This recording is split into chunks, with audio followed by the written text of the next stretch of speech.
The order. We start with questions. Secretary of State for Defence, Dr. Jeevun, Sandher. Thank you, Mr. Speaker.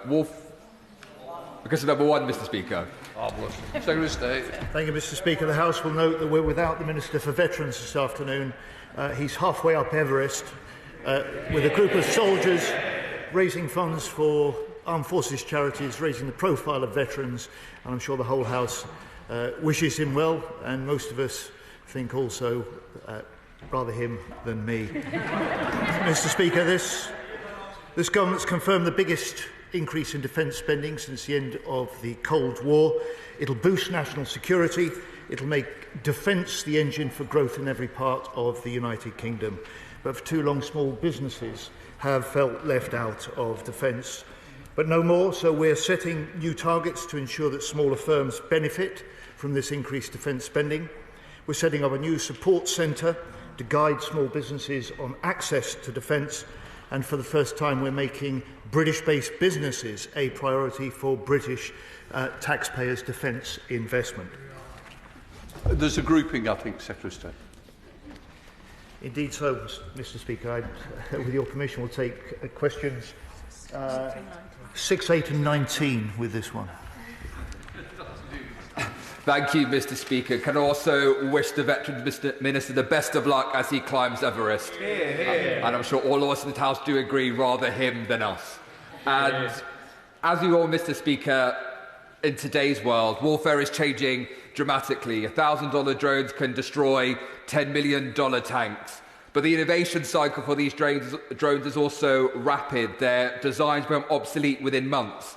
Now, we need a dynamic SME sector to produce these drones, but these defence SMEs are struggling to get the finance that they need, a lack of long-term contracts and a lack of guarantees. Now, a multilateral defence bank could help ensure that these firms do get the finance they need. So can the Secretary of State please set out the discussions he is having to help found that multilateral defence bank? Well, my honourable friend is quite right about the fact that capabilities are now changing in weeks, not months or even years. He's also right about finance, which is why I went to the London Stock Exchange last week and closed the markets. I think the first time a Defence Secretary had ever done that. And I did it because I want to signal that this government wants a new partnership, not just with industry and innovators, but also with investors. And that means changing the way that defence does its work. Charter. Mr. Speaker, I've met outstanding UK SMEs like Supercat, 4GD and many others contributing to the sovereign industrial base our security depends on. But under the last government, the percent of MOD direct expenditure going to SMEs fell from 5 to 4%. So can my right honourable friend confirm when this government expects to surpass that record and therefore back the innovation we need to equip our forces and support our allies? Well, first, Mr. Speaker, can I congratulate and say thank you to my honourable friend and our honourable friend and the member for Aldershot for the work they're doing on innovative finance that will help SMEs in future, and I look forward to the publication of their RUSI report shortly. I can confirm, Mr. Speaker, this afternoon that SME involvement in the defence supply chain will be boosted by new spending targets that I will set in June to produce exactly the sort of result that my honourable friend is looking for. Catherine Atkinson. When I spoke at the Make UK Defence Summit in Derby, I met with lots of small and medium-sized businesses in the sector, and the issues they raised with me were echoed during my visit last week to a local composites manufacturer, Pentaxia. Issues including accessing finance to grow and complicated defence procurement processes.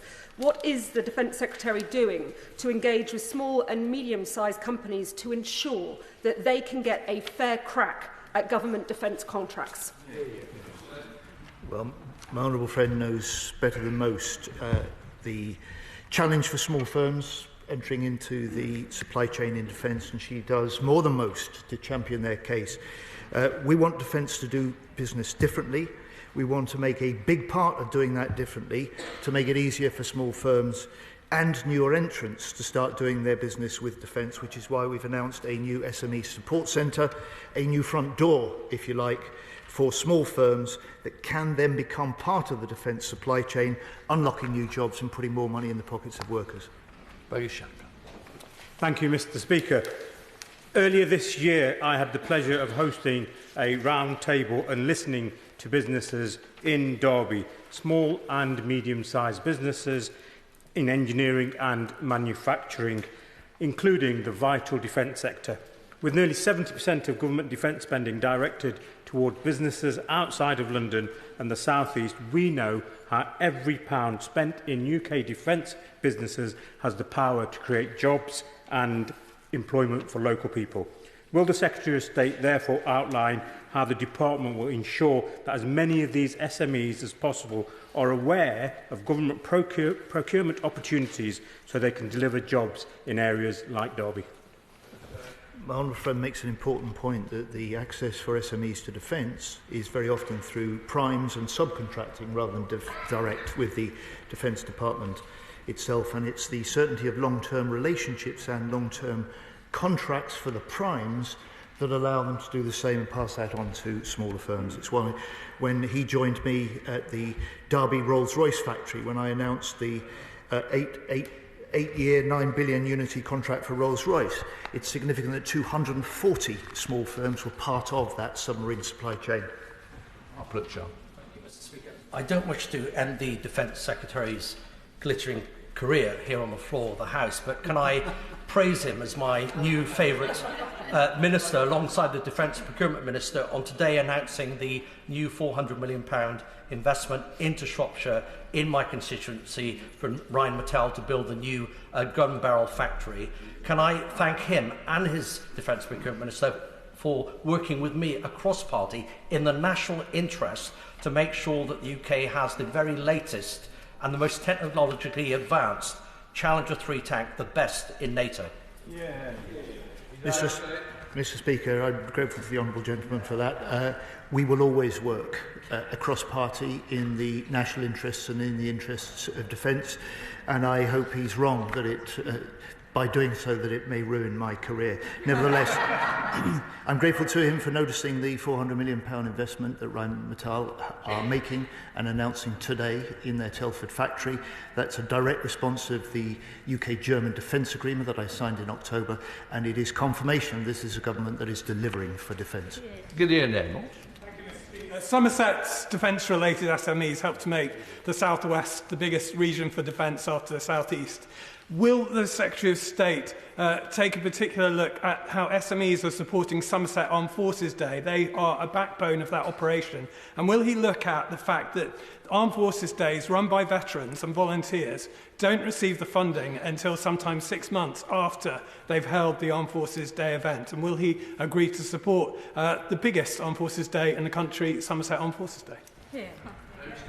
Well, Mr. Speaker, there may be a competition for that title of the biggest Armed Forces Day event in the country, and I refer to the honourable gentleman, my friend for Cleethorpes, Great Grimsby and Cleethorpes. However, I'm not sure whether this is a question about SMEs or about Armed Forces Day events, but I welcome the support that his small firms are giving to that event.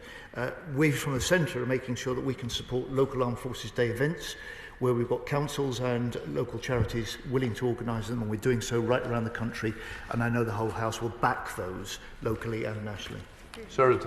Thank you, Mr. Speaker. Somerset is home to many growing defence sector SMEs, such as Needles and Pins Aerospace in Somerton, who are shortly opening a new factory in the town. They've been a supplier of bespoke support equipment to Leonardo helicopters now for many years. So what support is the Minister providing to SMEs such as Needles and Pins to ensure they can compete for defence procurement contracts? Well, I'd say to the Honourable Lady, if she alerts her local small firms to the commitment that I've made, that next month we will set a target for direct defence investment into SMEs, she will then get confirmation of the commitment we have to boosting this important area of our economy. And she'll recognise that for every 1% more of defence spending we put into SMEs, it's worth £250 million more for those small firms. Tim Farron. Speaker, given that only 4% of defence procurement at the moment goes on the SME sector. I very much welcome what he's saying about opening up that scope. Would he recognise, though, that part of the problem with SMEs getting defence contracts is not just the amount of money, though that is vital, it's also that the procurement portals and processes need to be accessible for smaller businesses with less of a backroom operation than the huge corporations. What can he say about that, particularly given I represent a constituency where the entire economy is SMEs?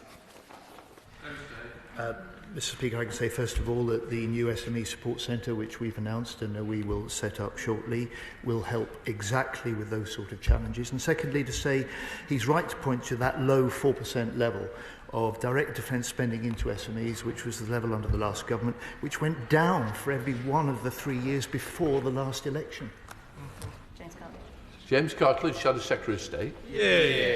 Thank you, Mr. Speaker. And on behalf of the official opposition, we too send our best wishes to the Veterans Minister on his ascent of Everest. On defence procurement, Mr. Speaker, we will all have enjoyed the Red Arrows fly past as part of our VE Day celebrations, but the fact is their Hawk jet needs replacing. So given that one of the publicly stated roles of the Red Arrows is, and I quote, supporting British industry, will the Secretary of State guarantee that the Red Arrow's next jet will be designed and manufactured in the United Kingdom? Well, Mr. Speaker, as the former procurement minister, he will know that the replacement of our jet trainer is long overdue. And he will have heard me earlier on say that for the first time, this is a government that will first of all look to direct British taxpayers' defence investment to British-based firms, British-based jobs, British-based technology and British-based innovation. John Mill. Question number 2, please, Mr. Speaker. Secretary of State. Mr. Speaker, this is a government delivering for defence. Today, the government has agreed a new bespoke and ambitious security and defence partnership between the United Kingdom and the European Union. The SDP will strengthen NATO, the cornerstone of the UK's defence, and it will grow the economy. It allows us to step up more effectively together on European security against growing Russian aggression and against the increasing threats that we face. John Mill. Thank you, Mr. Speaker. The ill-advised decision to leave the EU in 2016 saw us leave the European Defence Agency at the same time. With defence expenditure rising at record rates across Europe in response to the invasion of Ukraine, the EDA has a vital role to play in our national security. What plans does the government have to secure a more effective working relationship with Europe's defence procurement strategy and form stronger links with the EDA? Mr. Speaker, with your permission and your acceptance, I apologise. I'm looking to take question 15 and 21 at the same time as this. Quite simply, the answer to the honourable gentleman's first question and his second question is exactly the partnership deal that we have signed this afternoon. Alison Bennett. Thank you, Mr. Speaker. I welcome the news that the UK is deepening defence ties with the European Union, including participation in the €150 billion Security Action for Europe Defence Fund. However, given France has previously said it wants the UK's access to be limited to 15%, will the Secretary of State confirm what level of access has been agreed? Mr. Speaker, this is a big step today, a broad and bespoke agreement between the European Union and the UK on security and defence, but it is a first step. So settling the details and the terms of access for European programmes, including the SAFE funding programme, is exactly the task beyond today. Alex Bellinger.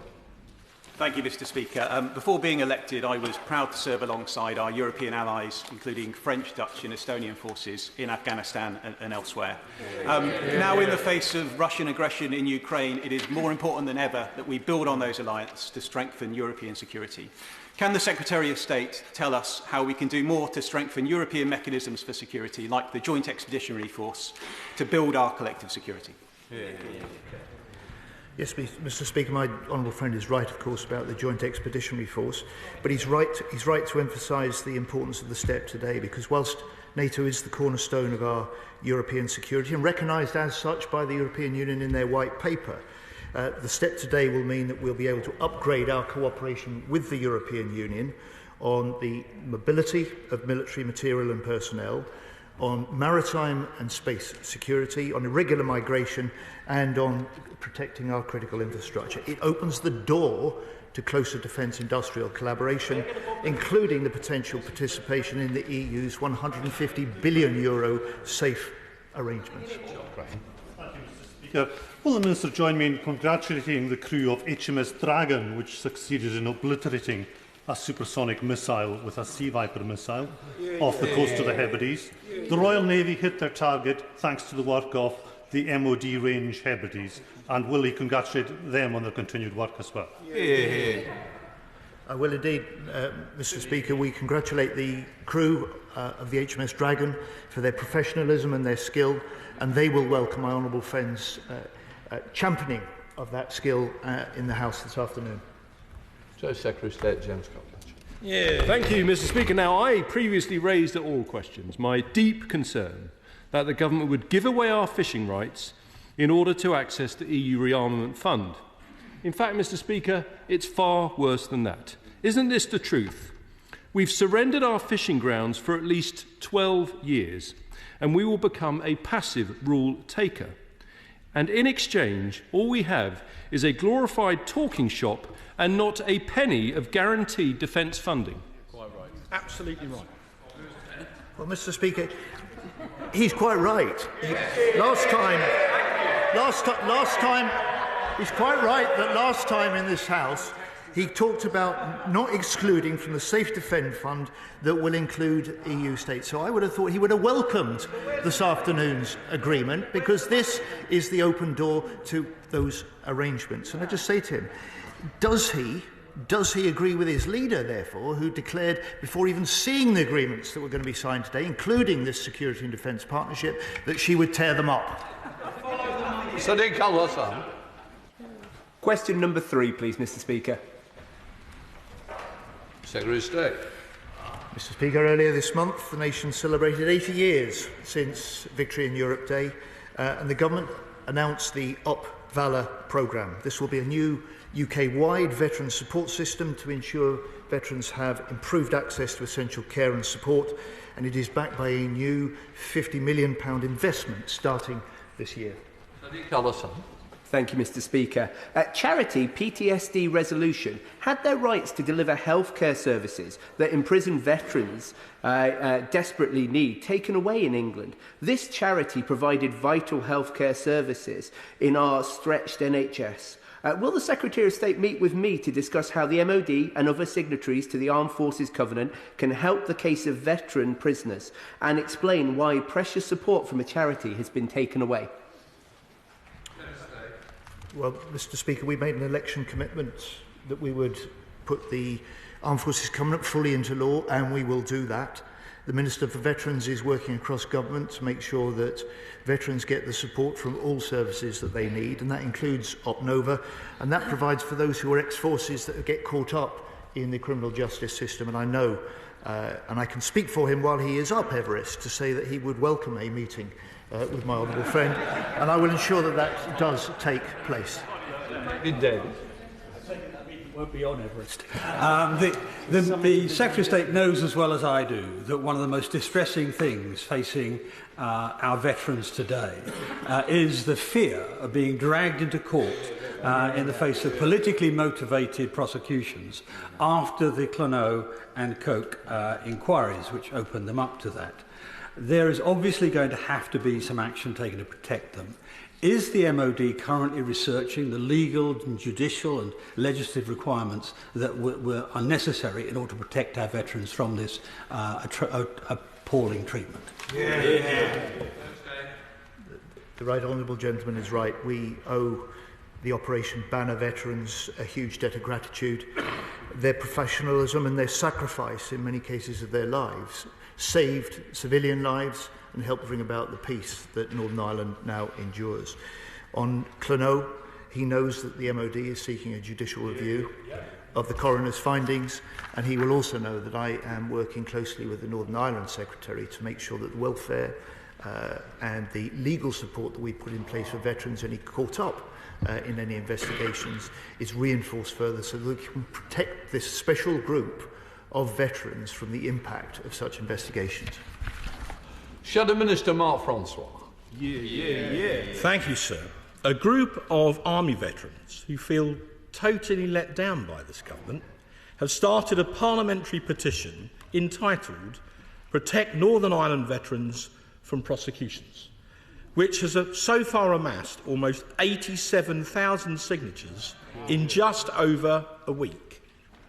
Assuming they successfully obtain the other 13,000 required, can we then debate in Parliament why Labour, via their proposed remedial order, want to make it easier for Gerry Adams to sue the British government while legally abandoning our brave veterans and throwing them to the wolves? Mr. Speaker, I hesitate to turn this into a party political debate, but the honourable gentleman has just done that. He must accept that his previous government's woeful Legacy Act did nothing to help veterans. It was found unlawful over and over again, and any incoming government last summer would have had to deal with that legacy, which is what we are doing. And I'm working with the Secretary of State for Northern Ireland. I'm looking to make sure that we minimise the impact of any investigations on this special group, this unique group of veterans who served with great distinction in most cases to keep the peace and to secure the long-term peace and protect civilians. Thank you, sir. Labour could have appealed those judgments to the Supreme Court, but chose not to. Exactly. Labour MPs and peers have already voted for this balmy process in the Joint Committee on Human Rights on February the 26th. Labour will now be expecting all its MPs to vote for it again this autumn. Given that many of the young soldiers who served on Operation Banner in Northern Ireland were recruited from red wall seats, from Barnsley to Blackpool and from Bolton to Burnley, how on earth does this government expect any Labour MP to do Gerry Adams a favour at the expense of the veterans who opposed him and then go back to their own seats and look their constituents, including the veterans and their families, in the eye? His government's Legacy Act has been found to be unlawful time and again. We have to deal with that problem, and any government would. My concern is for those UK service personnel who served in Northern Ireland over the period of 38 years, there to protect the peace, there to protect civilian lives, there to prevent civil war. And we support any of those caught up in the investigations or any litigation now with welfare and legal support. I'm determined we will protect them further. I'm working with the Northern Ireland Secretary as part of the plans for replacing the Legacy Act arrangements, and we will make sure that we discharge our duty to those veterans that have served our country so well. Question number 4, please, Mr. Speaker. Thank you, Mr. Speaker. As we speak, Exercise Hedgehog is currently demonstrating the rapid deployment of 4 Brigade by road, rail, sea and air to Estonia as part of NATO's forward land force, with nearly 2,000 British service personnel, in addition to those already permanently deployed to Estonia.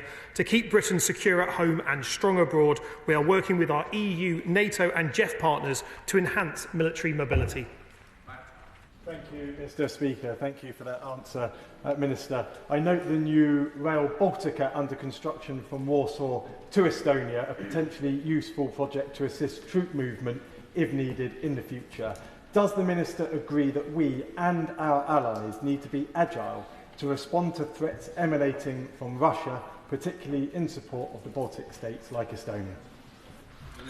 Well, I thank my friend for his question. I met with the Estonian ambassador, indeed all ambassadors from JEF nations last week on board HMS Sutherland, and he's absolutely right. Fast deployable forces are a vital deterrence against Russian aggression and underline our key commitment to NATO's eastern flank, in particular our strong commitment to our friends in Estonia, which we will continue to have their backs and to make sure we have forces deployed there, securing that nation's freedom. Douglas McAllister. Number 5, please, Mr. Speaker. Thank you, Mr. Speaker. With permission, I'll answer questions 5, 12 and 20 together. This government is making defence an engine for growth across the UK. Our forthcoming defence industrial strategy will grow a faster, more integrated, more innovative and resilient defence sector. Prioritising UK-based firms for government investment will drive economic growth, boost British jobs and strengthen national security. We're sending a signal to the market and to our adversaries. With a strong UK defence sector, we'll make Britain secure at home and strong abroad. Thank you, Mr Speaker. Increasing our investment in defence is not only bolstering our national security, but also an opportunity to support vital, skilled defence sector jobs and boost economic growth. Can I ask the Minister, will the forthcoming defence industrial strategy spread prosperity across the regions and nations of the UK? Will he use defence procurement and investment to generate wealth and create high-quality jobs in the west of Scotland and make defence an engine for growth across Scotland? Well, can I thank my honourable friend for that question? We are delivering for defence across all the nations and regions. The Clyde Infrastructure Programme, £1.8 billion programme, will create skilled jobs in the west of Scotland over the next 40 years, whilst delivering our triple lock commitment on keeping CAS-D. And I recently opened Rolls-Royce Submarines office in Glasgow to access skilled talent pools in his area to support Dreadnought and AUKUS-class boats. All this goes to show, as he said, Mr Speaker, that defence is an engine for growth. Nick Smith. Mr Speaker, General Dynamics already provide good jobs in South Wales. As a former member of the Public Accounts Committee, can I welcome plans to cut delivery times for the new communications and weapons systems of the future? Does the Minister agree with me, though, that we need to overcome scepticism from the public that getting defence kit to the front line can take too long? Well, Mr Speaker, I do agree with my honourable friend, because the previous government, on average, the length of time to contract was 6 years, and only 2 out of the 49 major projects that they oversaw were on time and on budget. So that's why our procurement reforms will speed up and improve delivery to the front line and thus boost our defence and security. Sam Cartlidge. Thank you, Mr Speaker. To encourage more people to pursue a career in our armed forces, we need to make sure the whole offer is strong, including accommodation. I've had concerns raised with me around poor performance from managing agents involved in maintaining MOD properties in my constituency, often with complex subcontracting arrangements that make it very difficult to hold anyone accountable. I know of cases where people were dealing with a rodent infestation for 6 weeks due to inaction after it was reported to managing agents. Can the Minister assure me that we are working to make sure managing agents are being held accountable by the Ministry of Defence? My honourable friend makes a good point. We're delivering for defence by putting people at the heart of our defence plans, and the new consumer charter for families in military homes will include improved repairs, a named housing officer for every family, and a better and clearer complaints process. I am aware of the issues that he raises with pest control at RAF Wittering. This has been raised with Amy, who are the contractor. They have the maintenance contract there, and I will expect to see an improvement. Speaker. My constituency of Huntingdon is the home of our defence intelligence capability. It is also home to the Joint Intelligence Operations Centre Europe Analytics Centre for the US Air Force and the NATO Fusion Intelligence Centre. With Whitton Airfield now recently designated as a trailblazer site, and it could be a key location to build out a defence technology, would the Minister meet with me to discuss the potential of building out a defence technology hub within Huntingdon alongside the Combined Authority and Huntingdonshire District Council? Mr Speaker has set out a compelling reason for why I should meet with him, and I'm very happy to do so. Mr Mayor. Thank you, Mr Speaker. The Times has reported that the UK has fewer than 10 tanks stationed in Estonia, and that troop numbers have been cut from April 2022 of 1,650 to around 1,000 today. By comparison, Germany has 5,000 troops on track to be stationed by 2027 in Lithuania. Is this correct, and is this a concern for the Minister?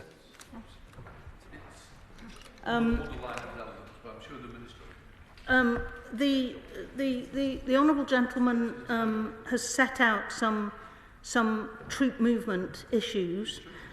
We are moving to a lighter formation, but there's no reason why we can't meet with him and explain in full the situation. I'm very happy to volunteer my honourable friend to meet with him. There we are. Helen Maguire, Liberal Democrat spokesperson. Thank you, Mr. Speaker. In dodging last week's peace talks in Turkey, President Putin proved once again that he had no interest in stopping the fighting. His goal remains the subjugation of Ukraine. Moreover, this afternoon's reported phone call between Putin and President Trump once again presents the alarming possibility that between them, the Kremlin and the White House will agree a carve-up of Ukraine. This would be utterly intolerable. I asked the Minister what more is the government doing to invest directly in Kiev's weapon production to ensure we strengthen Ukraine's ability to resist Putin's war machine, resist attempts to carve up by Putin and Trump and secure maximum leverage for any peace negotiations. Well, Mr. Speaker, I was waiting to hear whether or not the Honourable Lady had got the wrong question there, but she's fitted it in order, for which I congratulate her. We are cooperating across different European arrangements and our own here to make sure that we can supply Ukraine. And we have stepped up in the UK, spending £4.5 billion this year, and we coordinate a lot of the UK and European-wide efforts to make sure that Ukraine can stand up to the aggression that they're still facing from Russia, no matter what President Putin or anybody else has to say about it. Question number 7, please, Mr. Speaker. Minister.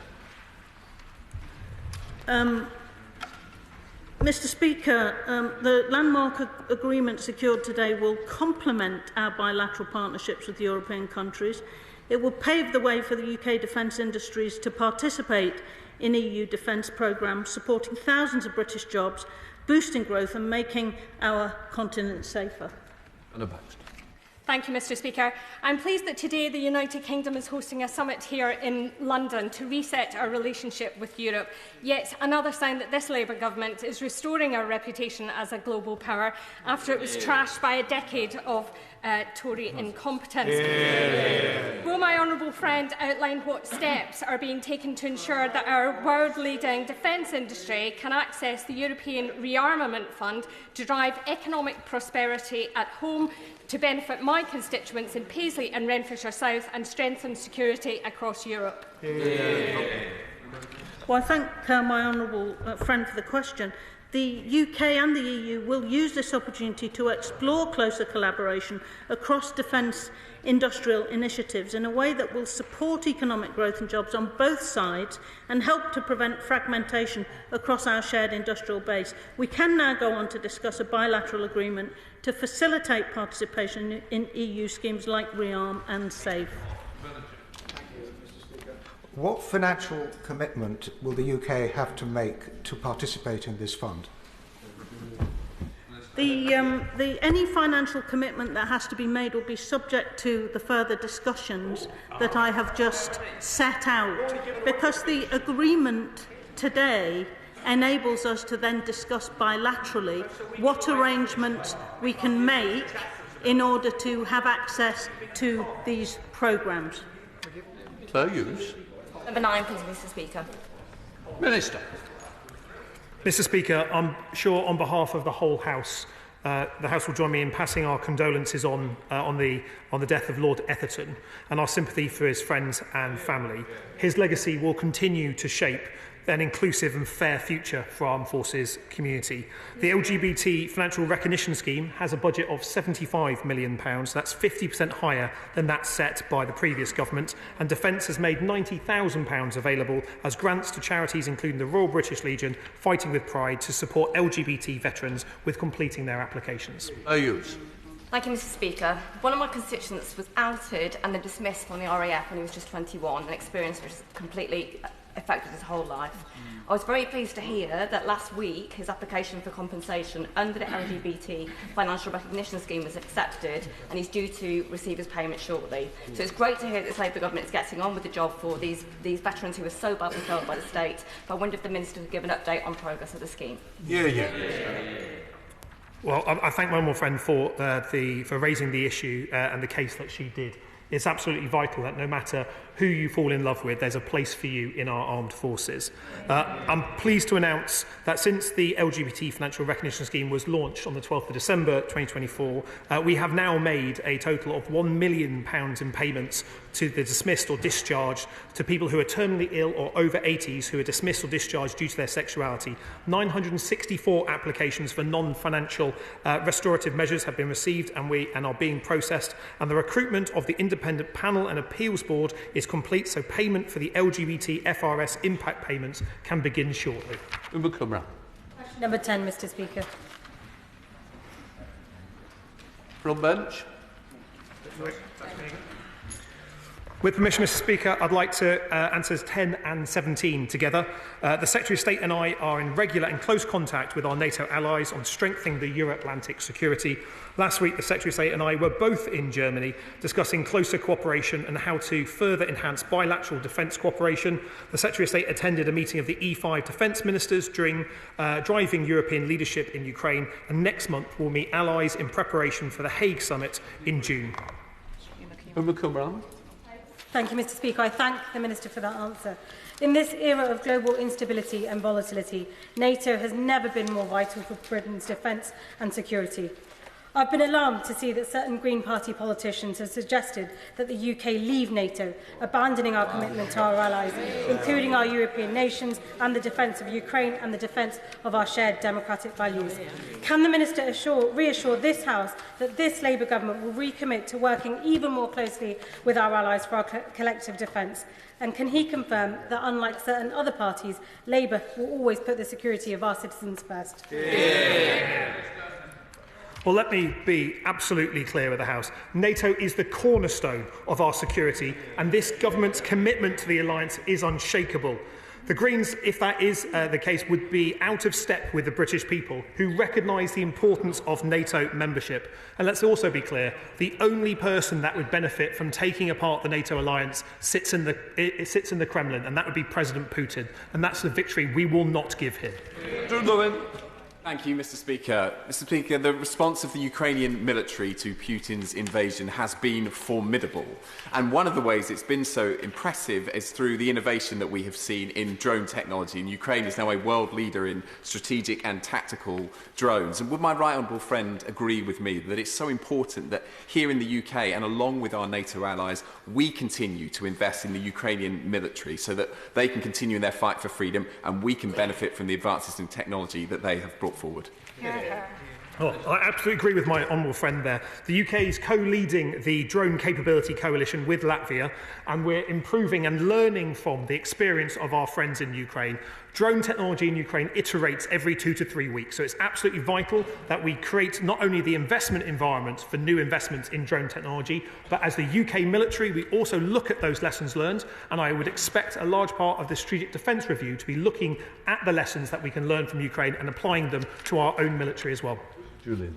Unlike certain other institutions, NATO is an alliance of sovereign, separate countries. Yeah. And whilst thanking the Minister for his strong support of NATO, does he agree with me that we should be following the example of the frontline NATO states like Estonia and Poland, who recognise that the difference between deterring hostile Russia and actually having to fight a war is the difference between spending perhaps 4 or 5% of GDP as we did in the 1980s, or 40 or 50% of GDP if, God forbid, we ever have to engage in open hostilities. Well, I thank the right honourable member for that. This government's delivering for defence with increased defence spending. By April 2027, we'll be spending 2.5% of our GDP on defence. That includes an extra £5 billion for defence in this financial year, and that will rise to 3% in the next Parliament when economic conditions allow. What we spend that money on is just as important, and that's what the Strategic Defence Review, when it is published, will set out. Thank you, Mr. Speaker. At the end of March, the US Secretary of State told Baltic states' foreign ministers that the US wants to continue participating in EU defence procurement initiatives. What has the UK discussed with the EU about any exclusion of US companies linked to the Security and Defence Pact? Well, thank the honourable gentleman for that situation. It's certainly true that right across Europe there are European and American firms that provide the capabilities that we need to keep our people safe. It's right that we continue those discussions with our European friends to look at how UK firms can participate, because UK firms are already present around Europe providing resources, as indeed our American friends are doing so as well. We all need to be spending more on defence, we all need to be renewing our capabilities, and we're working together to make sure that we have the frameworks and structures that enable that renewal of our forces to take place. Question number 11, Mr. Speaker. Minister. Mr. Speaker, we're delivering for defence by putting people at the heart of our defence plans. We've secured a deal to buy back 36,000 military homes, to improve housing for forces families and save taxpayers £600,000 a day in rent. Our new Consumers Charter means families will have a named housing officer, improved repairs and a clearer, shorter complaints process.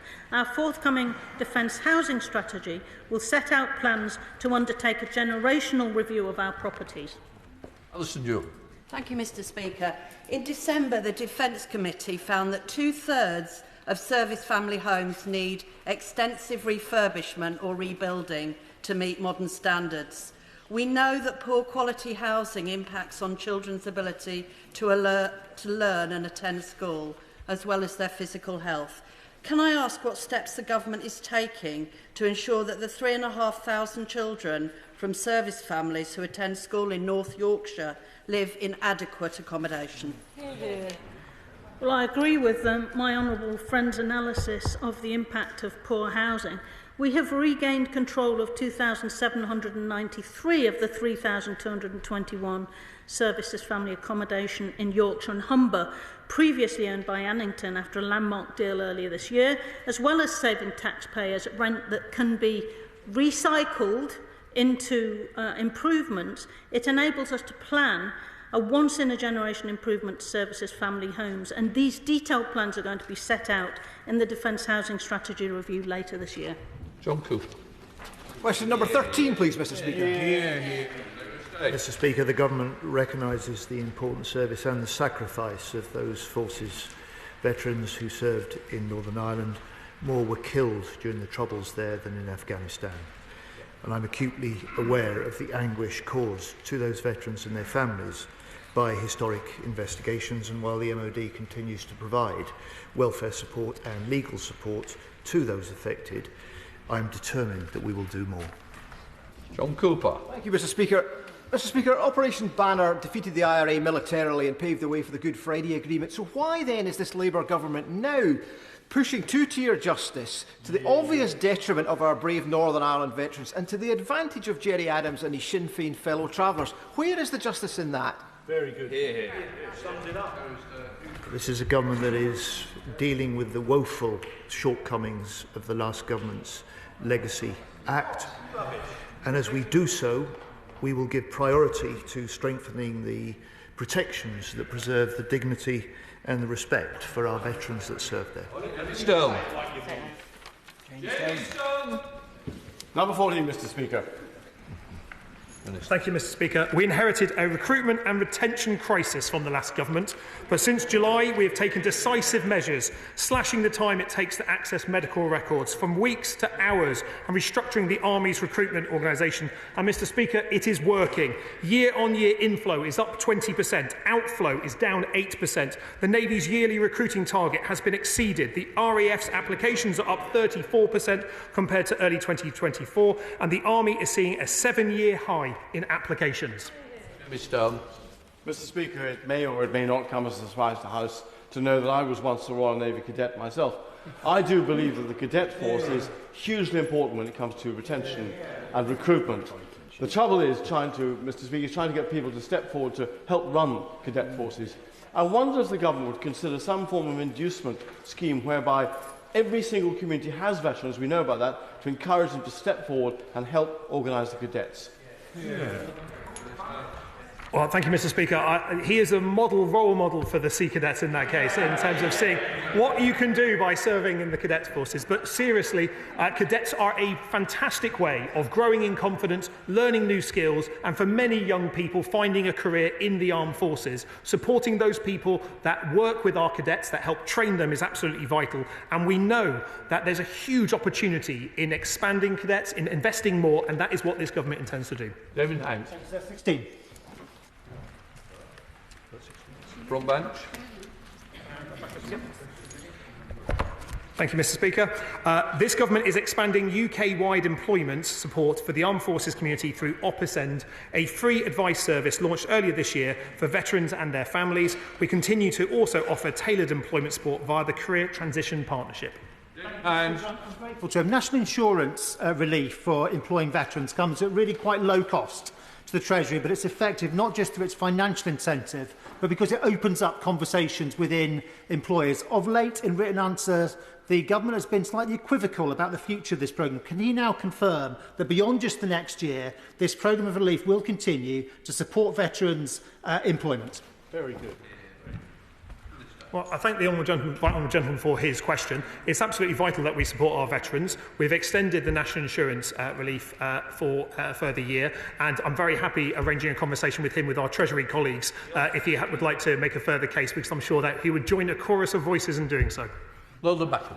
Thank you, Mr. Speaker. In January 1945, in Darlington, William McMullen, a Canadian air pilot, was flying a plane across the densely populated town when it set fire.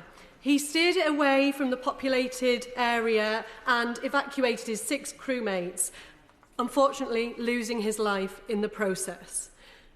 This act of heroism has not been recognised by the Canadian government because it was a training exercise, and so I urge the Secretary of State to join me in my campaign and with the local veterans in Darlington to support this call for a posthumous recognition. Well, can I thank my honourable friend for the way in which she's raised that case. I think it is certainly something that the whole House can get behind. I think telling the stories of the bravery, the courage of those people who served in that golden generation is absolutely vital to make sure we learn the lessons from it, understand the sacrifice. I'll be very happy arranging a meeting with her and the Veterans Minister to see what we can do with our Canadian friends. We now come to topicals. Annalise Midgley. Topical question number 1, Mr. Speaker. Secretary of State. Mr. Speaker, last year we pledged to the British public if we were elected we would seek a new security pact with the European Union. Today we have made good on that promise. The UK-EU Security and Defence Partnership is an ambitious agreement. It will strengthen NATO, it will grow the economy, and in a further demonstration that defence is a powerful engine for growth, I can confirm that Rheinmetall will be opening their new gun barrel factory in Telford. It'll bring 400 new jobs to the area. It will boost investment in the UK economy by nearly £500 million. Mr. Speaker, this is what resetting Britain's relationship with Europe looks like. This is what stepping up on European security looks like. This is what delivering for defence looks like to make Britain secure at home and strong abroad. Annalise Midgley. Thank you, Mr. Speaker. Abbey Group in Knowsley partners with Sweden's Saab to produce the world-class Saab Barracuda camouflage system used by our British Army. It's a prime example of British manufacturing at its best, backed by international collaboration and providing good jobs. But SMEs like Abbey need stability and support. What is my right honourable friend doing to ensure that they get it? My honourable friend is right. We've committed to set new SME spending targets, to establish a new SME support centre. In the last week, we've launched a new tech scaler, and we will strengthen the SME voice on the new Defence Industrial Joint Council. Secretary of State James Cartlidge. Thank you, Mr. Speaker. And on the highly topical subject of fishing rights, the Secretary of State will no doubt share my profound concern at reports that last week Mauritius and Russia agreed to deepen their cooperation on fisheries and other maritime issues. Doesn't this show that Labour's policy of spending billions renting back a military base we already own is not only a waste of taxpayers' money, but a major risk to our national security? No, Mr. Speaker, it shows that when we were elected last summer, we inherited a situation where there were increasing questions, increasing jeopardy over the continuing sovereignty or operational sovereignty of that Diego Garcia base. That's why that we've been taking the action since then. Cartlidge. The Chagos chaos continues, Mr. Speaker, because multiple reports now suggest Number 10 have put the whole £18 billion Chagos nonsense on hold. Why? For fear that Labour MPs, who are being whipped to withdraw winter fuel payments from up to 10 million pensioners, will not vote for it. So can he confirm, is it really still government policy to stand by their crazy Chagos deal, or has he finally decided to give it all up? Mr. Speaker, the Diego Garcia base is essential to our security. It's essential to our security relationship with the US. It was increasingly under threat under the previous government. We have had to act, as the previous government started to do, to deal with that jeopardy. We're completing those arrangements and will report to the House when we can. Deputy. Thank you, Mr. Speaker. With the Defence Review alongside the welcomed extra investment in defence, how will things change so that more school leavers in Bristol can learn about the opportunities that exist in the military and indeed across Bristol's wider defence sector? A career in the armed forces or a defence industry is a good career for any school leaver in Bristol, in Plymouth or anywhere across our country. And I'd like to commend him on the work that he and people in Bristol are doing to promote a career in our armed forces and the defence industries. There are good, well-paid careers available in every part of our country, indeed in every single constituency in defence. Thank you, Mr. Speaker. Last week's Panorama documentary brought fresh allegations of war crimes by SAS and SBS forces, raising grave new questions about the conduct of the Special Forces during Operation Helik in Afghanistan. It has also highlighted the vital importance of promoting transparency and accountability across our armed forces. In light of these developments and the ongoing public inquiry, will the Minister consider looking at how Parliament could scrutinise the work of the Special Forces? Mr. Speaker, the previous government set up the Haddon Cave inquiry with our support. Its job is to get to the bottom of any allegations and investigate them fully. That is the job they're doing. It has our full support, and I hope the continuation of the support of this House in doing so. And the Honourable Lady mentions the Panorama programme. I would just urge anybody who is willing to talk to the media about the information they have and what they allege must be willing to do the same to the Haddon Cave inquiry. Mr. Speaker, I met with Major Eales and the Derby and Derbyshire Ex-Services Association, who do so much with fellow veterans and at events all year round. After the launch of Op Valour, would the Minister join me in paying tribute to the work that they and other associations do and tell us what is being done to encourage and recognise volunteers who support our veterans? Fantastic. I'm delighted to pay tribute to Major Eales and so many others, volunteers working to support our veterans. Valour marks a departure from the diet of PR-focused postcode lottery of short-term funding for headlines we were fed by the last Tory government. No more sticking plasters for veterans, long-term sustainable funding on a nationwide basis. That's what Operation Valour is delivering. Matt Jones. Thank you very much, Mr. Speaker. Can the Minister tell the House how much of the European Union's £150 billion rearmament fund does the Minister anticipate will be available to our defence companies who provide high-quality jobs and to our armed forces?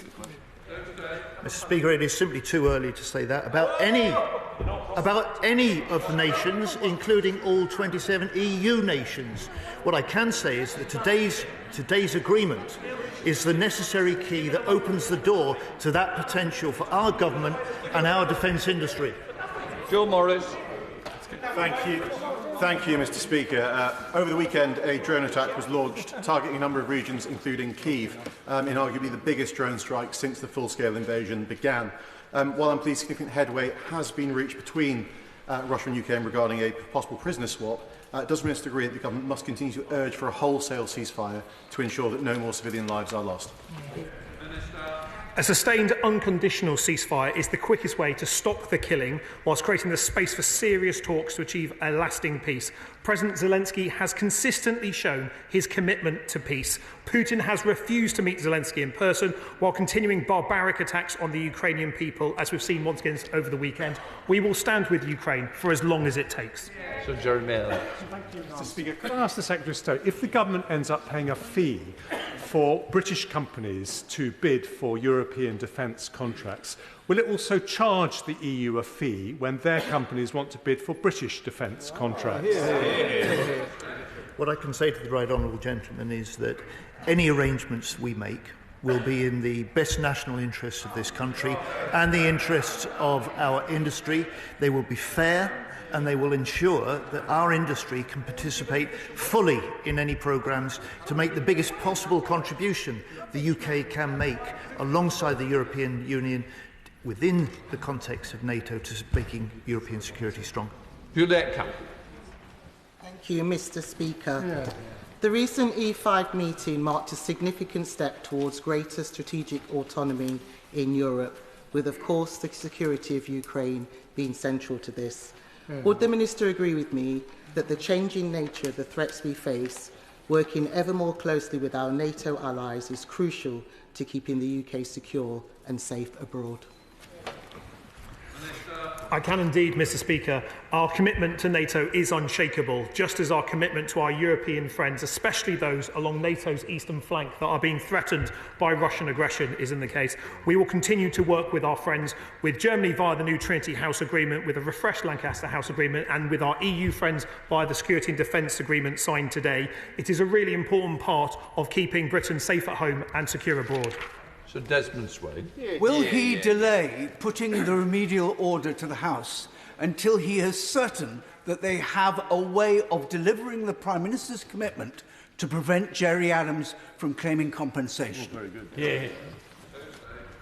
Mr. Speaker, the right honourable gentleman is a regular attender in this House. I would suggest that he's here on Wednesday for Northern Ireland questions, and he puts that question directly to the Northern Ireland Secretary. There's an opportunity, may I add. Richard Baker. Thank you, Mr. Speaker. Will the Minister agree shipyards like Methil in my constituency, saved by this government, have fantastic opportunities to benefit from increased defence spending in the UK and from initiatives like Programme Euston? Will she continue to do all she can to identify opportunities for Scottish yards, including Methil? I thank my honourable friend for the question. I will certainly do that. And Programme Euston's a £2 billion investment aiming to deliver resilient out-of-water engineering capability at His Majesty's Naval Base Clyde by the early 2030s. And market engagement has started, it's underway. But it's too early for me to give him any kind of outcome. But I do recognise the skills and experience at Methil and welcome the certainty that Navantia UK's purchase of Harland and Wolff has brought to that facility. So I look forward to seeing any bids that come in. Deb Duggan. Mr. Speaker, the number of nuclear safety incidents at Faslane and Coolport is on the rise, including 6 incidents in the last 12 months with actual or high potential for radioactive release into the Scottish environment. At the same time, the MOD have ceased providing information to the Scottish Government or the Scottish people about the nature of these. Furthermore, the MOD have stopped providing information to the Infrastructure and Projects Authority so that they can grade nuclear projects in terms of value for money and success likelihood. What does the Secretary of State think about this veil of secrecy over the nuclear enterprise? Mr. Speaker, I reject any accusation of veiled secrecy. I will look into the assertions and allegations he makes. I will write to him, or I'll be prepared to meet him if that's helpful. Joseph. Thank you, Mr. Speaker. Joining one of the cadet forces offers young people fantastic opportunities to develop their key skills, including improved self-confidence, enhanced communication skills, and better physical and mental well-being. So can the Minister tell me what steps the government is taking to support the cadets and to encourage more young people to consider joining and have the chance to obtain life-changing skills? Well, I agree with my friend. An opportunity to join the cadets is a great opportunity for any young person that provides a lifetime worth of skills. The government is looking to make further announcements in support of our cadets because the work they do nationwide is exceptional and provides a really superb platform for those young people to build a career on. Rebecca Smith. Thank Thank you, Mr. Speaker. British defence company Babcock employs over 2,000 people from my South West Devon constituency. With the long-awaited release of the SDR any day now, will the Secretary of State set out how the government will do more to prioritise British defence jobs and British firms that will not only provide training and employment opportunities in the UK, but to help to develop vital sovereign capabilities that have never been more critical for our national security? We will indeed, Mr. Speaker, and we'll set that detail out as the Honourable Lady wants in our Defence Industrial Strategy, and she mentions Babcock. They've welcomed today's EU-UK agreement as a step forward. They describe this as strengthening this critical defence partnership between the EU and the UK in uncertain times. I'm sure you'll welcome that as well. Jenny Riddle-Carpenter. Thank you, Mr. Speaker. I welcome the recent investment of £117 million into Rock Barracks in my constituency, which will deliver new living accommodation, technical facilities and a much-needed upgrade to existing assets by spring 2030. Can the Minister also outline what plans the Department has to bring unused military homes back into use for families in Suffolk coastal? Well, can I thank my honourable friend for her welcome of that investment in her constituency. We've got to do more to improve housing for military families, including in Suffolk coastal, and the Defence Housing Strategy work includes an extensive review of our entire service family accommodation portfolio to determine how we will utilise our properties. So it'll be reporting later in this year, and at that time she ought to know more. Thank you, Mr. Speaker. One of Eastbourne's last surviving World War II veterans, the incredible Eric Dyke, celebrates his 100th birthday 3 weeks today, on the 9th of June. Will the Secretary of State join me in wishing him a very happy centenary and thank him for his service to our country? Mr. Speaker, I'd be delighted to, and if the honourable gentleman would give me Mr. Dyke's address, I'd like to write to him as well. Chris MacDonald. Speaker, I had the privilege last week of spending some time on board HMS Sutherland alongside the Armed Forces Minister. Would he join me in commending her captain and crew for their vital service safeguarding our subsea infrastructure? And could he outline what steps the government is taking to make sure that we protect our critical undersea communications? Well, as a Devonport-based warship, it's up to this Devonport-based MP to say congratulations to the crew and the ship's company, the captain, and all those who made HMS Sutherland's visit to London so successful. The cross-party visit, the delegation visit there, was warmly received by the ship's company, and it is absolutely vital, not just in protecting undersea infrastructure, but in anti-submarine warfare. We continue to invest in our capabilities, but perhaps more important than the ships and the steel is investing in our people, and that is precisely what this government is doing as well. Wendy Morton. Mr. Speaker, I was recently able to call into an Armed Forces Community Network event in my constituency, one of many organised by Lee Chapman, a veteran himself, and it's supported by the local council and local volunteers. But I've subsequently been made aware that there's currently no official system to automatically record and publish veteran suicides in the UK. A petition has been launched, but I'd like to ask the Minister if he'd look into this and perhaps come back to me and look what action can be taken. Thank the Right Honourable Lady for that, and can I congratulate Lee Chapman on the event that he organised in the Honourable Lady's constituency. I will indeed look into that, and if she's got additional data and information that I could go on, then I'd be grateful if she'd let me have it. Sean Woodcock. Thank you very much, Mr. Speaker. The war in Ukraine has shown the importance of drones on the modern battlefield. However, the previous government published a drone strategy that was only 12 pages long, half of which were pictures, and failed to fund UK companies investing and making world-leading drone tech here at home. Will the Strategic Defence Review correct this wrong and support drone development here in the UK?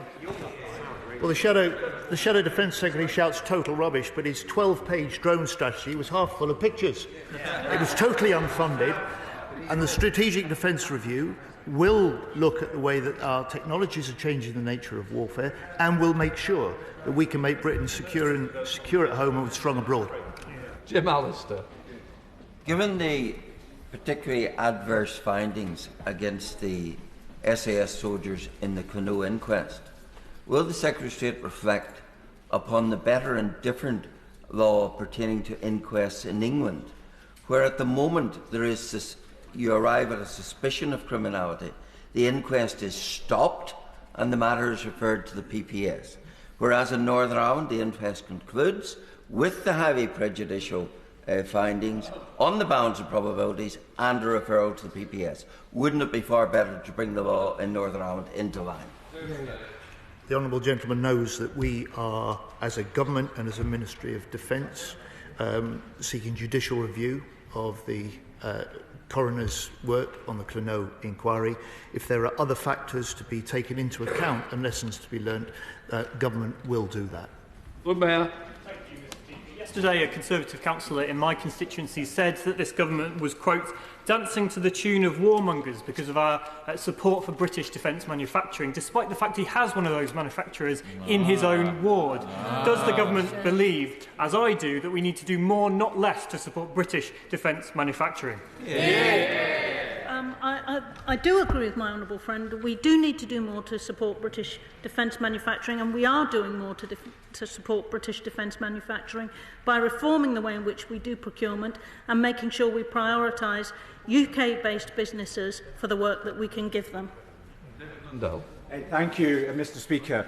Land at Eastriggs in my constituency, formerly part of MOD Eastriggs, was declared surplus in the past, and previously 18 acres have been successfully leased to a rail business providing important jobs in the constituency. However, the plans for the remainder of the site seem to have got bogged down in process, so I hope that ministers can expedite a decision so that further valuable jobs can be created in my constituency. I thank the honourable gentleman for that point. I'll look into it and I will get back to him. Emma Fude. Thank you, Mr Speaker. Salute Her are a veterans charity in the North East who do incredible work supporting women veterans who obviously have quite specific needs in terms of accessing the support that they need. What reassurances can the Minister give me that in the upcoming veterans strategy, women's voices and needs will be heard and catered for? Mr Speaker, we're developing the veterans strategy in close consultation and with the voices of veterans and the organisations that represent them at the heart of that process. So I can give her that reassurance, and I'm glad that she's looking forward to its publication. Vicky Slade. Thank you, Mr Speaker. UNCLOS, the UN Convention of the Law of the Seas, is an incredible international tool used for piracy, drug running, or anti-piracy, anti-drug running, etc. But as discussed with the House of Lords in 2022, it needs upgrading to include modern slavery and human trafficking. What work is being done by the government to work in the international sphere to do that? Great question. Well, I'm grateful for the honourable lady's question. We, as a nation that promotes the UNCLOS and the freedom of navigation and the rules that UNCLOS provides, I'll be very happy to meet with her, but I think a conversation with the Department for Transport that own the relationship on that may be also beneficial for her argument. Gun.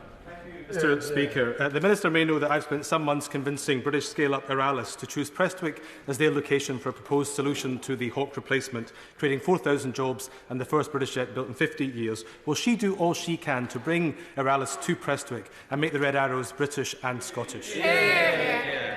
Well, I thank my honourable friend for the question. I've met with representatives of Eralis on a number of occasions, as have my senior officials. The MOD's provided the company considerable support as they develop their concept of a modular aircraft and digital design. The department remains engaged with Eralis, as it does with the sector as a whole, in seeking the solution to generate combat air pilots of the future, and has begun the process to consider what aircraft will replace the Hawk fast jet trainer currently in operation with the Royal Air Force. Thank you, Mr Speaker. I welcome last week's written statement confirming that the cases of many of the triples, the Afghan commandos who serve shoulder to shoulder with UK Special Forces, will be reviewed. What guarantees can the Minister offer to ensure these individuals are protected wherever they may be at the moment, and that their evidence will be heard by the public inquiry relating to Afghanistan? Well, thank the honourable lady. We concluded phase 1 of the Triples review last week with an overturn rate of approximately 30%. The second phase of the Triples review will look at where we hold records relating to top-up pay. On the second part of her question, if anyone globally has any evidence that they feel should be submitted to the Haddon Cave inquiry, this government encourages them to do so. There are no geographical limits on people submitting their evidence, and we are working through the cases that we have with Arup to ensure that everyone gets the correct decision based on their individual circumstances. Thank you, Mr. Speaker. Having worked in the charity sector in Harlow, I saw how PTSD made a huge barrier, not only for getting veterans into employment, but supporting them while they're there. So can I ask the Minister what he will do to support veterans, not just into work, but also support them when they're in work? Well, I'm grateful for that question. It is absolutely vital that we support veterans who encounter difficulties in transitioning from military service into civilian life. The vast majority transition successfully, but when someone has served in our armed forces, there are now support schemes available nationwide, especially under the Operation Valour that was announced by my honourable friend last week. There's more to do in this space, and I'd be very happy arranging a conversation between him and the Veterans Minister when he's down from Operation Mountain Goat on Everest very soon. Point of order. Else there's no Jim Shannon. Sir David Davis. I do apologise to my honourable friend, and I'm glad the Secretary of State's here. As we've heard already today, there was a parliamentary petition put up by a member of the public just over a week ago, a very successful one, that was supported by a large number of regimental associations. And then in the middle of last week, an email was sent from the Directorate of Infantry to regimental headquarters saying, with immediate effect, that's highlighted in red, with immediate effect, please ensure that all of your communication channels, including Twitter, X, etc., remove any feeds related to the Northern Ireland Troubles Act announcement and any associated petitions. Mr. Speaker, regimental associations are there to look after the interests of veterans and support those veterans and defend their interests. It's not for the MOD hierarchy to dictate what they can or cannot promote, particularly when it concerns legitimate parliamentary engagement. Veterans' voices must not be silenced by bureaucratic interference. So can you advise me whether it's appropriate to pressure regimental associations to remove content supporting democratic participation? Maybe the front bench would like to answer. Secretary of State. Mr. Speaker, I'm grateful to the right honourable gentleman for raising his point of order. I wasn't aware he was going to raise that particular point. It's new on me, I have to say. Most regimental associations that I know can't be pressured by anyone from outside, but I'm grateful to him for raising it in the House. Anything that interferes with the parliamentary process is something of concern to all members of this House, and I will certainly look into it and get back to him. Can I say thank you to the Secretary of State for answering that point of order. It says me get involved, but recognising how important organisations are. Nobody should be stifled. Right, let us move on.